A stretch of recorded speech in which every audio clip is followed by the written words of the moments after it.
Boa noite a todos, Jesus continue nos abençoando.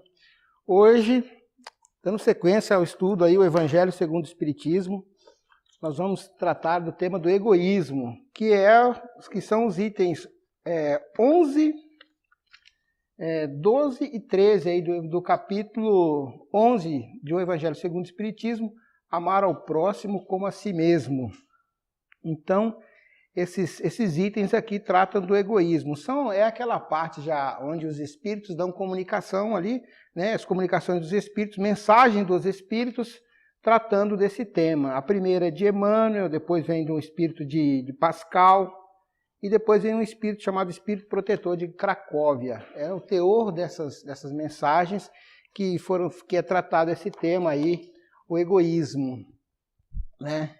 Então eu coloquei essa figura aí, né, como o próprio nome sugere, né, levar a gente primeiro em consideração. E aí a questão de perguntar é se nós somos ou não somos egoístas, né? Nós todos aqui que estamos na Terra, de uma forma geral, né? E a resposta não é se somos e não somos, é o quanto nós somos egoístas, porque se estamos ainda num planeta de expiação e prova, o egoísmo ainda, infelizmente, faz parte de todos nós, né? Não tem como, ele já é parte integrante nossa, né? Então, lá nesse item 11, começa falando assim, é um atraso da humanidade, né? O egoísmo, essa chaga da humanidade, deve desaparecer da Terra, tem que desaparecer, né? Pois atrasa o seu progresso moral, ao Espiritismo que está reservada a tarefa de fazê-la subir, né, a Terra subir na hierarquia dos mundos. Por quê? Porque o egoísmo, ele pesa na economia da Terra, vamos falar assim, né? Então, se a Terra nós temos de passar para um planeta de regeneração e prova, e o egoísmo que habita em todos nós, ele é um peso para fazer com que a Terra, impedindo que a Terra gravite para Deus, para esse planeta de regeneração. Então, enquanto esse mal habitar dentro de nós vamos estar, de certa forma, impedindo a evolução do nosso planeta. E o planeta vai evoluir, nós todos evoluiremos, né, para um planeta de regeneração e para um planeta feliz, enfim, alcançaremos uma condição melhor de vida no planeta quando efetivamente nos livrarmos do egoísmo, né? O Espiritismo, diz aí o Espírito Emmanuel, nessa mensagem de 1861, está reservada a tarefa de fazê-lo subir na hierarquia dos mundos. Que o Espiritismo é a religião que trata de uma forma mais direta, falando desse mal de uma forma mais direta e dizendo assim, sem rodeios, que ele faz parte ainda de nós. Mas sem nos acusar, mas ainda dizendo que é parte integrante de nós e que devemos lutar para nos livrarmos dele, né? E o que é o egoísmo? Vou colocar logo os 3 aqui.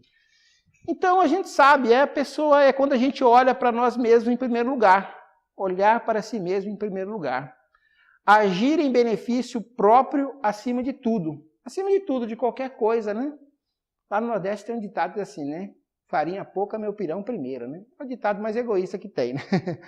Voltar os interesses para o epicentro de seu eu. Então essa característica nossa que nos faz nos colocar sempre à frente, os nossos interesses, os nossos desejos, à frente das outras pessoas, de quem quer que seja. São as nossas coisas, as pessoas com quem a gente se relaciona, a gente quer que seja do nosso jeito. Então tudo tem um eu comandando as ações de uma maneira geral. E quando a gente não consegue com que esse eu seja satisfeito, ocorre uma série de problemas na nossa vida, né? Continuarmos. Então, e qual que é a causa do egoísmo, né? Então, da onde ele vem? Será que é natural a gente ter o egoísmo, né? Então, lá nas obras póstumas, lá Allan Kardec diz assim, ó, o egoísmo e o orgulho têm a sua fonte num sentimento natural. Quer dizer, não é natural nós termos isso aí, mas é um sentimento natural que nos acompanha. O instinto de conservação. De nenhum modo Deus criou o homem egoísta e orgulhoso. Criou-o simples e ignorante, diz lá o livro dos Espíritos, né? Foi o homem que se fez egoísta e orgulhoso, exagerando o instinto que Deus lhe deu para a sua conservação. E aí emenda lá Leon Denis, no livro Depois da Morte, dizendo assim: o egoísmo é a persistência em nós desse individualismo feroz que caracteriza o animal como vestígio do estado de inferioridade pelo qual todos já passamos. Então, na formação do nosso psiquismo, como ser encarnado mesmo, desde a época lá das cavernas, né? E isso foi importante para nós, isso é interessante dizer, porque de certa forma o egoísmo contribuiu para que nós nos perpetuássemos como espécie e chegássemos até aqui, com a população do mundo de 7 bilhões, 8 bilhões de habitantes. Por quê? Nesse primeiro momento, essa atitude egoísta, ela favoreceu que a pessoa, né, o homem, nossos antepassados e nós mesmos, nos defendêssemos ali das feras selvagens, protegêssemos ali a nossa família, buscasse sobreviver a qualquer custo, né, buscando alimento para a gente. Então isso foi uma característica importante lá naquele homem antigo lá, que ele precisava proteger, se cuidar, porque era um instinto de sobrevivência, de preservação, de conservação. Porque se ele não tivesse isso, talvez nós não tivéssemos chegado até aqui como população, como um planeta desse tamanho. Então, no nosso processo evolutivo, ele teve um papel importante. O que acontece é que, com o passar dos anos, nós deveríamos, uma vez que passamos a viver em sociedade, em aldeias, veio a agricultura e o homem começou a se fixar e viver mais coletivamente, era um momento de ele começar a se desprender desse sentimento, né? A começar a compartilhar, a dividir, mas isso atavicamente vem no nosso psiquismo e nas reencarnações vem nos acompanhando e até hoje faz parte da nossa estrutura psicológica, do nosso modo de ser, o ser egoísta, né? Que era uma coisa, como diz ali, é uma coisa pelo qual, esse estado de inferioridade pelo qual nós já passamos e deveríamos não estar mais com esse sentimento assim tão arraigado como temos ainda muito hoje, né? Então, é natural, foi importante para nós, mas hoje ele é um entrave à nossa evolução. Ele nos atrapalha a caminhar em direção à perfeição, atrapalha a evolução do planeta Terra, esse sentimento, o egoísmo, né? Vou continuar aqui. Então, é preciso coragem, né, para combatê-lo, né? Tá lá, o Emmanuel ainda na mesma mensagem, 1861. O egoísmo é o alvo, né, para o qual todos os verdadeiros crentes devem dirigir suas armas, suas forças, sua coragem. Digo sua coragem porque é preciso mais coragem para vencer a si mesmo do que para vencer os outros. Que cada um, portanto, reúna todos os seus esforços para combatê-lo dentro de si, com a certeza de que esse monstro devorador de todas as inteligências, esse filho do orgulho, é a fonte de todas as misérias aqui na Terra. Ele é a negação da caridade e, consequentemente, o maior obstáculo que o homem tem para a conquista da felicidade. Então, devemos fazer um esforço muito grande para combater o egoísmo. Aonde? Nos outros? Não, em nós. Não é o egoísmo do outro que a gente combate, é o egoísmo nosso, né? Dentro de nós mesmos vencer isso. Mas não é fácil porque está, de certa forma, tão intrinsecamente fazendo parte de nós que nós nem nos damos conta de que somos egoístas, né? Então, se perguntar, a pessoa é egoísta? Não, imagina, não sou egoísta, né? Eu divido aqui, sou bom e tal. Então, a gente não se vê egoísta de forma nenhuma, né? Mas, em muitas atitudes da vida, e aí começa essa busca, né, de nos conhecer para combater o egoísmo na gente. Porque tem uma entrevista do Milton Menezes, um psicólogo, que ele diz o seguinte, que as nossas crenças, as crenças do egoísta, as nossas crenças, né, crenças e valores, estão estruturadas de uma maneira que a gente vai buscar as coisas no mundo para atender a um sentimento que nós temos do que seja uma felicidade, buscar a felicidade para nós. O nosso psiquismo, nossa estrutura de crenças e valores trabalha dessa forma, para buscar a felicidade. E aí, dentro disso que a gente entende de buscar essas necessidades para atender a nossa felicidade, nós agimos de forma egoística, né? Nós agimos de forma egoística e muitas vezes sem perceber, inconscientemente, agimos de forma egoísta. É aquela situação quando, por exemplo, em muitas situações, né, e aí vem um traço de prepotência muito forte de todos nós, né, que a gente se vê dizendo assim, por exemplo, tem que ser assim porque eu quero. Quando eu falo tem que ser assim porque eu quero, eu estou evidenciando o meu egoísmo, né? Eu acho que tem que ter assim, tem que ser assim. Eu preciso disso. Tem que ser do meu jeito, né? Como é que a vida não me dá isso? Né? Como é que a vida não me dá? Como é que você não me atende? Então, todas as vezes que essa estrutura, essa crença de valor de buscar a felicidade não encontra uma resposta no outro, porque o mundo não está preparado para atender às nossas necessidades. Por quê? Porque nós estamos num planeta de expiações e prova e os nossos companheiros de caminhada são egoístas como nós. Todos nós somos, né? Então, daí vem as frustrações. Na medida em que eu não consigo atender a esse meu ego que pede, que clama por coisas, por situações que atendam à minha vontade e não sou atendido, por isso que ele diz, é a fonte de todas as misérias. Daí vem a frustração, vem a tristeza, porque o outro não é do jeito que eu quero que ele seja. O outro não me atendeu da maneira que eu gostaria que ele me atendesse. Por quê? E aí vem as frustrações. Quando nós temos, aí vem um traço de prepotência forte, quando nós temos a condição de impor a força, algum tipo de força econômica, física, de poder, de fazer com que o outro faça aquilo que a gente quer que faça, nós atendemos a nossa necessidade. Somos, vamos dizer, relativamente, atendemos ao que entendemos por ser felicidade, atendemos essa situação. Mas em muitas situações, a sociedade, a vida, ela é pródiga em nos negar aquilo que nós queremos. Daí vem a insatisfação, daí vem a tristeza, daí vem a depressão, muitas coisas. E a raiz de tudo, fundo isso, está essa estrutura arraigada do egoísmo, porque não foi do meu jeito, não foi do jeito que eu quis, porque ela não me entendeu, ele não me entendeu, né? Então, sempre imaginando e achando que nós fomos contrariados no nosso desejo. E isso traz tristeza, traz muita frustração. Porque, como diz um ditado da PNL, que diz assim, o mapa não é o território, né?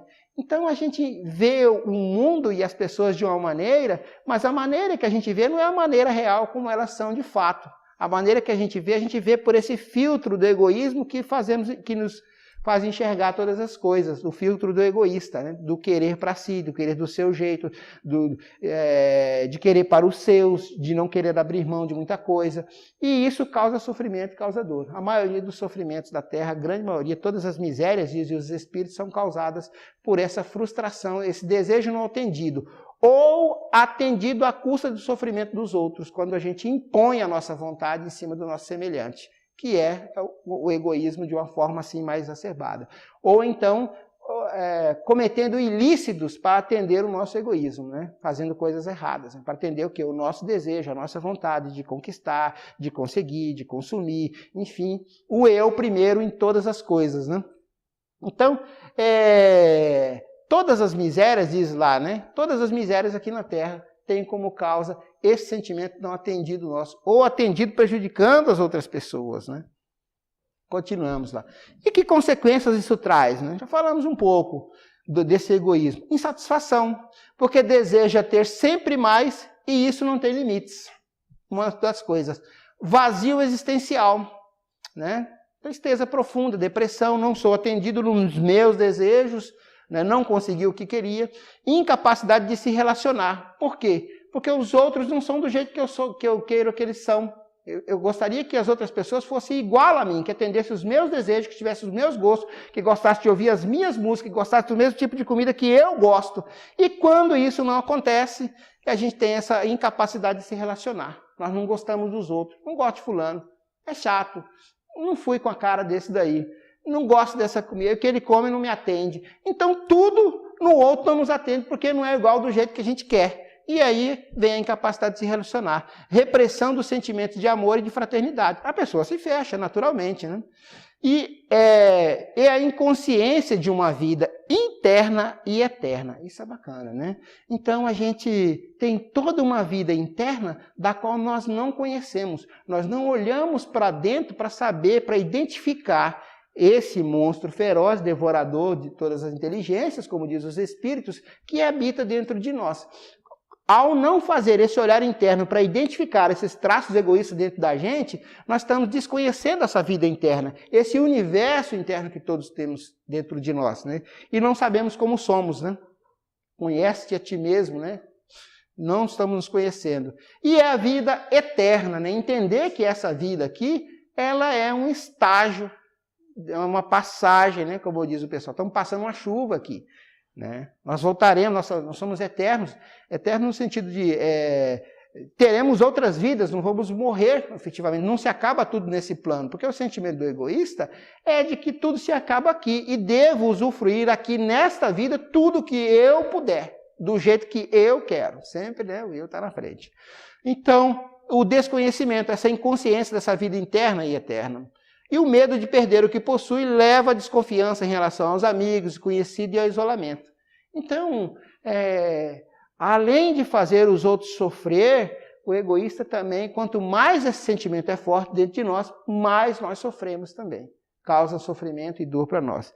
E é preciso fazer reflexões, todas as vezes que sou contrariado, se não estou querendo que a minha, se não estou imaginando que a minha vontade seja colocada em detrimento da vontade do outro. Se eu não estou fazendo isso, né? E muitas vezes fazemos. Aí é o exercício da empatia, de se colocar no lugar do outro, tentar ver o mundo com o olhar do outro. É o fazer o que Jesus disse, né? Fazer ao próximo que gostaria que ele vos fizesse. Então é esse tipo de exercício que é só olhando para dentro de nós e fazendo um exercício de se colocar no lugar do outro, de olhar o mundo de uma posição fora da nossa, que vai fazer a gente começar a trabalhar esse sentimento do egoísmo. A pessoa termina possuída por aquilo que deseja possuir, né? Resumindo, né? Então, ela fica com um sentimento de frustração muito grande, muita tristeza, depressão, uma série de coisas que acontecem, né, por conta do egoísmo. E para combater o egoísmo, como é que a gente vai fazer para combater esse mal?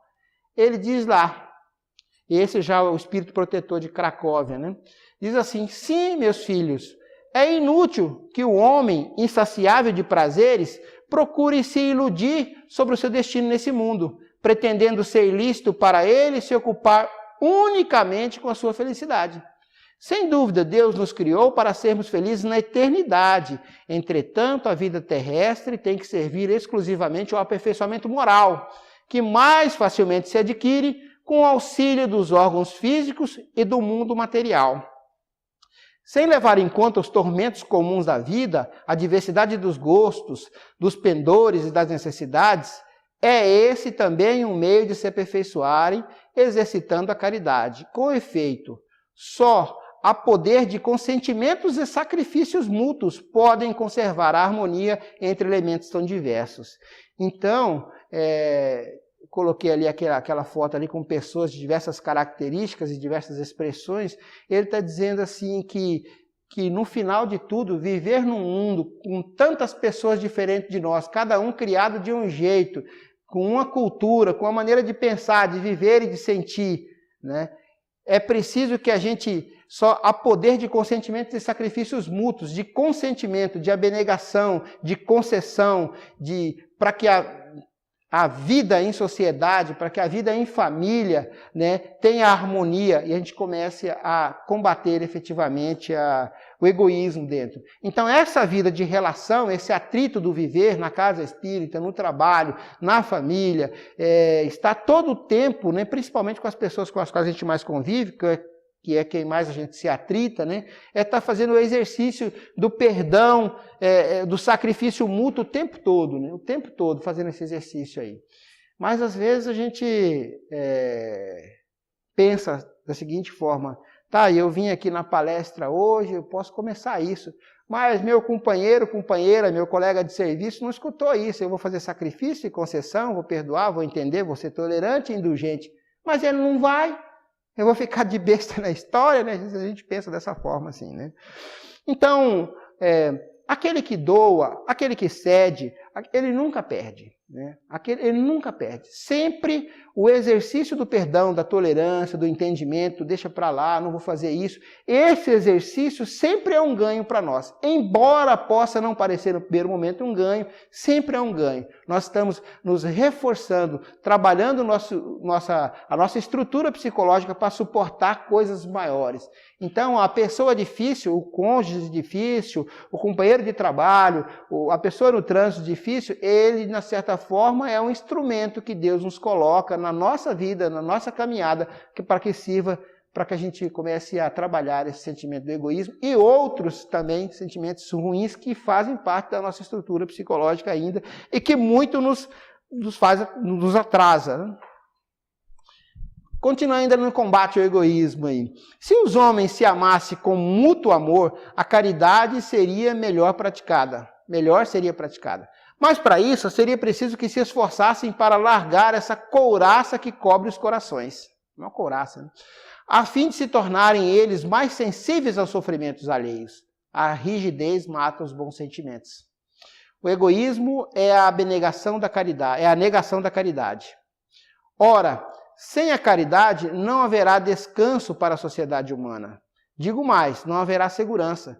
Com o egoísmo e orgulho, que andam de mãos dadas, a vida será sempre uma carreira em que o mais esperto vencerá. Uma luta de interesses, em que se pisarão os pés as mais santas afeições.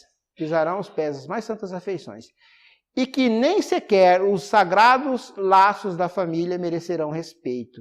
Então, quando o egoísmo graça na sociedade, toma conta de tal forma, até como os espíritos, até os laços de família, e isso é muito comum a gente ver, não são respeitados, né?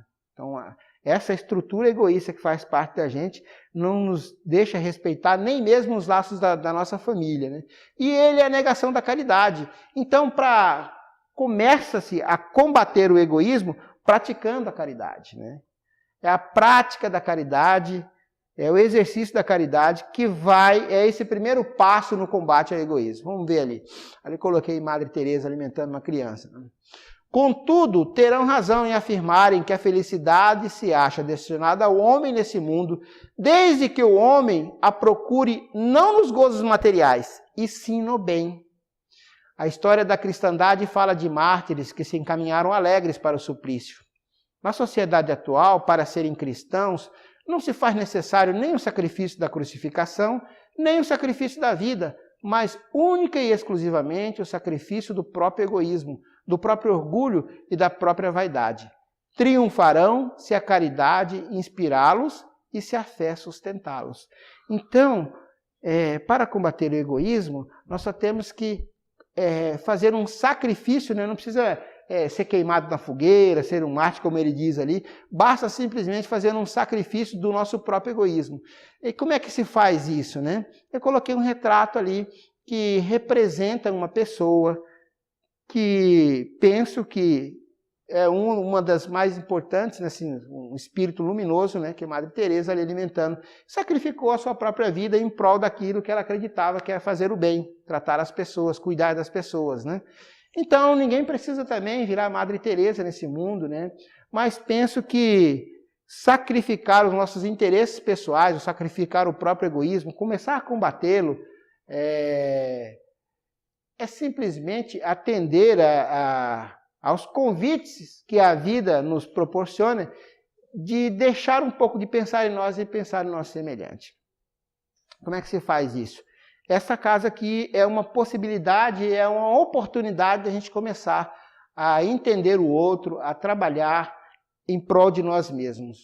Porque quando a gente tira uma manhã de sábado ou um dia da semana qualquer para dedicar para algo que não seja exclusivamente para nós e para os nossos, para o meu dinheiro, para a minha casa, para minhas contas, para os meus projetos, para a minha família, né, que é o egoísmo, que eu estou falando tudo meu, né? Quando eu vou ao encontro da dor do outro, fazer algo por alguém que não vai poder me pagar, que eu não vou receber absolutamente nada em troca por isso, estou fazendo um primeiro movimento num combate a isso, ao egoísmo.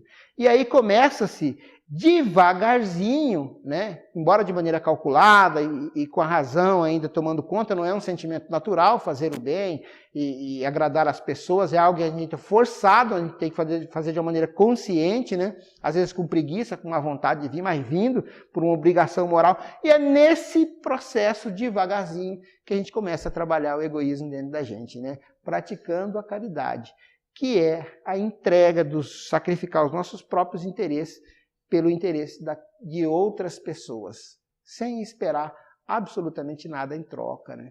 Nem um muito obrigado, né? Eu ficava, uma certa feita, disse assim, não, a gente faz a caridade sem esperar nada em troca. Simplesmente o sorriso da pessoa, a felicidade da pessoa, a qual você fez o bem, já é um pagamento. Só que muitas vezes, essa pessoa nem um sorriso nos vai nos dar. Às vezes a gente leva uma cusparada na cara, fazer bem para o outro. Porque eu penso que talvez seja o que a gente mereça, para trabalhar ainda a nossa humildade e outros sentimentos ainda. Então, nem um agradecimento, um muito obrigado devemos esperar. Então, se já vamos para dedicar algum tempo ao nosso semelhante para combater o egoísmo dessa forma e sem essa expectativa de agradecimento, de sorriso ou de tapinha nas costas, eu já vou, o que vier é lucro, vamos dizer assim, né? Já vou preparado, espiritualmente já preparado, para só fazer o bem pelo bem, sem esperar nada, sem barganhar com Deus, sem esperar que fazendo bem eu vou ter um lugar melhor lá do outro lado da vida, porque isso também não é caridade, não é caridade verdadeira, né? Eu estaria trocando uma coisa por outra, né? Eu vou lá fazer a sopa porque, como diz uma pessoa uma vez para mim, porque eu não vou passar pelo umbral, né? Para aquele purgatório que falam os espíritas, porque eu não vou passar pelo umbral, vou passar direto. Então, quando a gente impõe uma condição, qualquer que seja para fazer o bem, já estamos barganhando com Deus.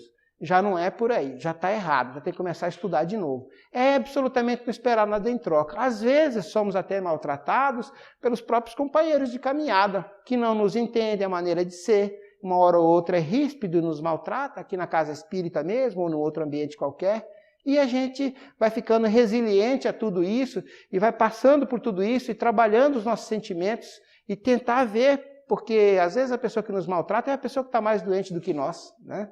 E com isso, devagarzinho, a gente começa, devagar, a gente começa a trabalhar o nosso egoísmo, nosso sentimento de viver em coletividade, fraternalmente, fazendo alguma coisa em conjunto, um projeto em conjunto para um bem maior, para um coletivo maior.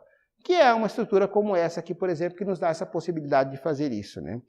E onde, eventualmente, quase certeza, certamente seremos bastante contrariados, né? Em muitos momentos seremos contrariados nas nossas ideias, na nossa maneira de pensar, né? Muitas vezes seremos votos vencidos em muitas situações, eu vou querer fazer assim, mas os meus colegas pares de caminhada vão querer fazer assado. Sou o voto vencido. Saio magoado e digo, vou fundar outra casa espírita porque minha opinião não valeu aqui. O que é isso? É o egoísmo dentro de nós, porque não sabemos ser voto vencido nas situações em que demandam uma votação para determinar algo dentro do centro, por exemplo. E é o nosso egoísmo falando mais forte. Então, sempre ele está presente a nos atrapalhar a nossa vida de muitas formas, né? O egoísmo.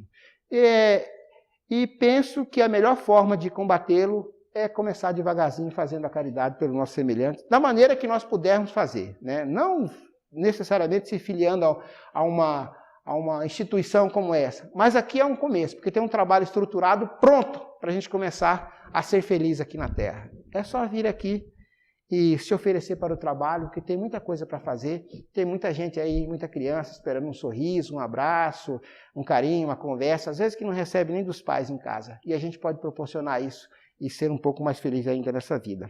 Vamos fazer a oração. Obrigado. De olhos fechados, imaginando a figura de Jesus. Jesus, mestre querido, mestre de amor e bondade. Obrigado, Senhor, por essa oportunidade de estar nessa casa maravilhosa que nos acolhe, nos consola, tanto nos ajuda, Senhor. Abençoa, Pai, os nossos familiares que ficaram em casa, levando a luz, a harmonia, o entendimento a todos os lares aqui representados. Possamos, Senhor, trabalhar no nosso egoísmo, sendo mais tolerantes, compreensivos, altruístas, Senhor, dedicando um pouco do nosso tempo, dos nossos projetos, para aqueles que precisam mais do que nós. Que a sua luz, Senhor, possa habitar o nosso coração e a nossa vida, iluminando a nossa caminhada. Obrigado, Jesus, pela vida, pela encarnação, por tudo que temos. Graças a Deus, que assim seja.